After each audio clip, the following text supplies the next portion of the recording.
We aren't notified that immigration enforcement activities are going to happen, and we aren't involved in the operations. We aren't coordinating with ICE or Border Patrol. America, the protest mob is back at it again, and this time they're targeting Home Depot because illegal day laborers refuse to switch up where they're trying to get work. We've got Mexican flags, Palestinian flags, and a bunch of confused protesters who think that they're buying ice scrapers when they're actually purchasing putty knives. But here's what's absolutely ridiculous. These people think Home Depot is somehow in charge of ICE operations and responsible for illegal immigrants hanging out in their parking lots. This is peak performative action where people convince themselves they're making a change by harassing a business that has zero control over federal immigration enforcement.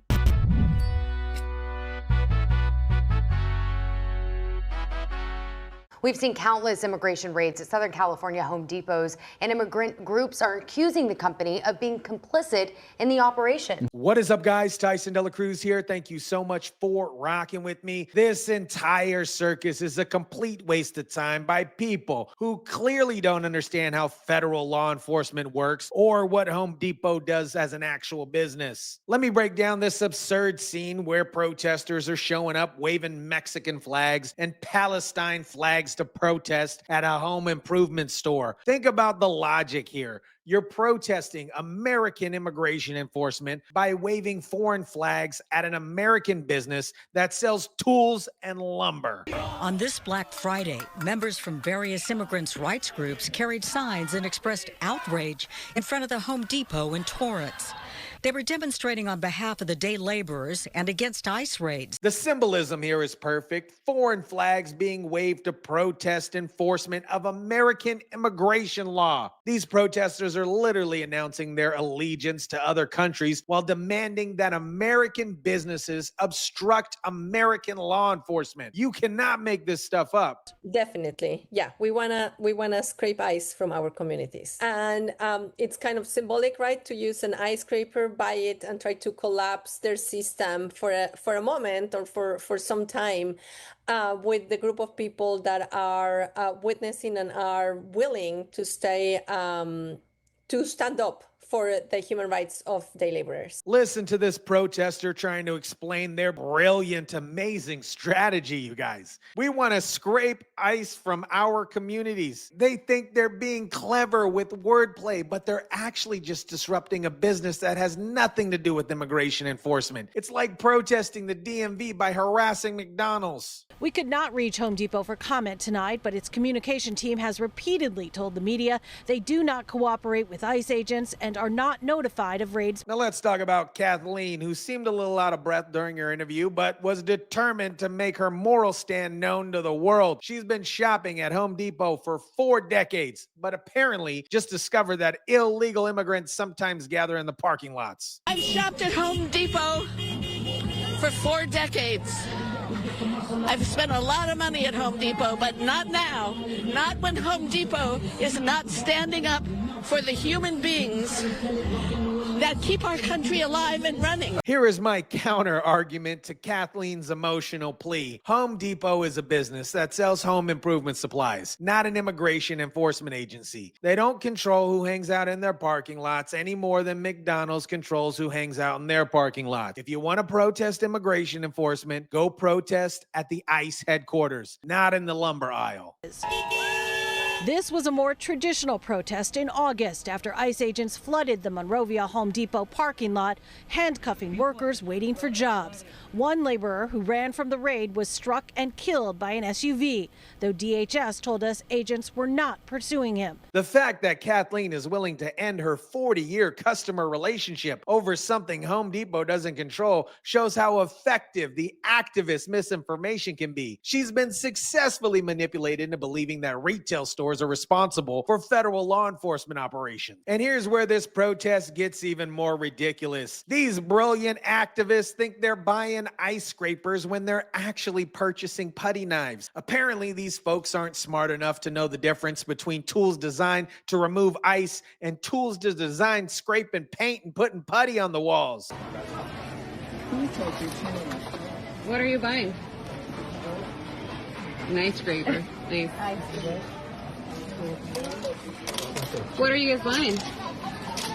We are buying ice scrapers. Right. The symbolism here, guys, is absolutely perfect. They can't even identify the tools that they're buying, but they think that they can understand complex federal immigration law and corporate responsibility. If you can't tell a putty knife from an ice scraper, maybe you shouldn't be lecturing businesses about law enforcement policy. This, my friends, is the level of intelligence we're dealing with. People who think disrupting customer service lines with wrong tools is somehow going to change federal immigration policy. It's performative activism at its most absurd. This entire spectacle is performative bullcrap, where people convince themselves they're trying to make a meaningful change by harassing minimum wage Home Depot employees. They're not affecting the bottom line, they're not changing immigration policy, and they're not helping anyone. But apparently it makes them feel good about themselves. We want for Home Depot to condemn these ice raids on their property. We know they can do that. They should speak out, reject the use of its stores and their sites for fear and violence. Think about what they're actually demanding here. They want Home Depot to condemn ICE raids and reject the use of its stores and their sites of fear and violence. They're asking a retail business to take political positions against federal law enforcement. Here is an amazing news flash for you guys. That is not how businesses work, and it's not how federal law works. Videos of this weekend's unusual, unique protest have gone viral.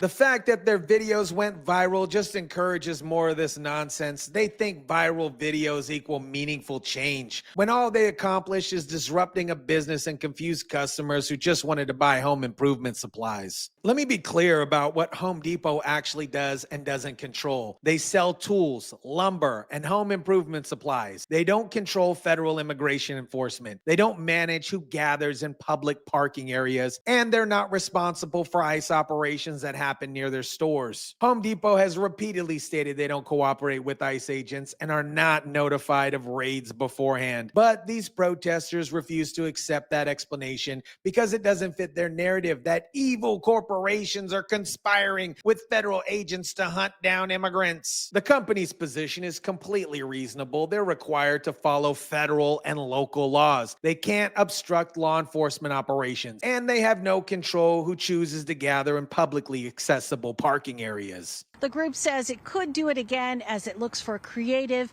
impactful ways to protest. The protesters' refusal to accept Home Depot's explanation shows this was never really about the company's policy. It was about opposing immigration enforcement in general. They're using Home Depot as a convenient target because it's easier to harass a business than change federal law. Here's what these protesters refuse to acknowledge. Illegal day laborers choose to gather at Home Depot locations because it's convenient for them, not because Home Depot invites them or facilitates their presence. Buy your Christmas tree elsewhere and boycott Home Depot. We want them to denounce the raids. We want them to stop allowing their parking lots to be used as hunting grounds.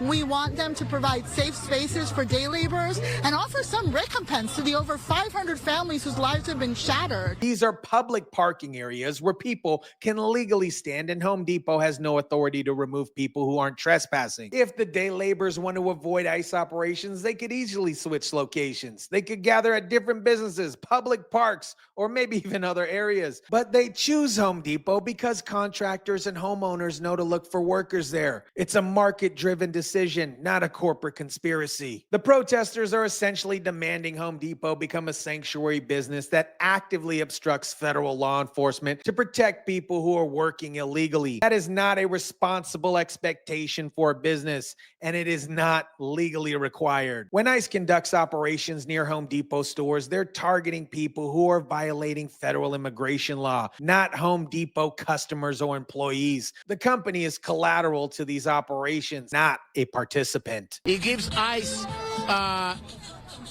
privilege so they can use their facilities to take these people without due process. Let's be honest about the actual impact of this boycott. It's going to have zero, and I mean zero, meaningful impact on Home Depot's bottom line. The people protesting with Mexican flags and Palestine flags probably weren't major Home Depot customers anyway. The company's core customer base understands that businesses can't control federal law enforcement. Kathleen might end her 40-year shopping relationship, but for For every activist who stops shopping at Home Depot, there are probably 10 customers who support the company's responsible position of following federal law without taking a political stance. The ice scraper putty knife stunt might create some temporary inconvenience for employees and customers, but it's not going to change corporate policy or federal immigration law. It's just harassment disguised as activism. The viral videos might make protesters feel important for a day or two, but viral content doesn't equal policy change. All they accomplished is demonstrating their own confusion about how business, law enforcement, and immigration policy actually work. America, this Home Depot protest perfectly captures everything wrong with modern activism. People who don't understand the issues attacking businesses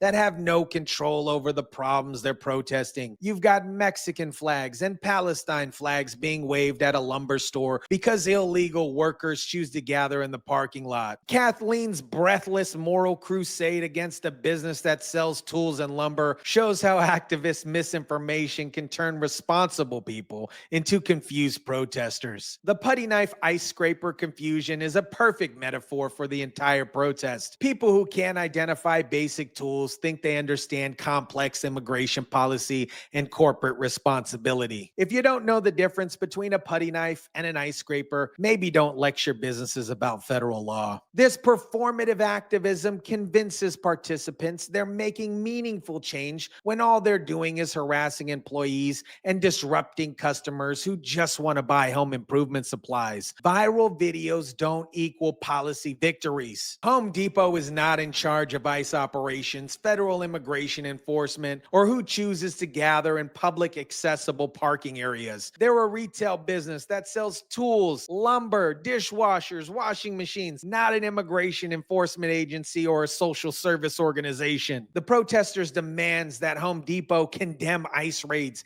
and become a sanctuary business shows they fundamentally misunderstood how businesses operate and what legal obligations companies actually have. This boycott will have zero meaningful impact on Home Depot's bottom line because their core customers understand the difference between business following federal law and businesses participating in law enforcement operations. If these activists want to change immigration policy, they should protest Congress, ICE headquarters, and federal courthouses, not the lumber aisle at Home Depot. But that would actually require work instead of performative theater. Let me know what you guys think about this. Drop it down in the comment section down below. Smash the like button if you kindly would. Share, subscribe, and as always, guys, I'll catch you on the next one.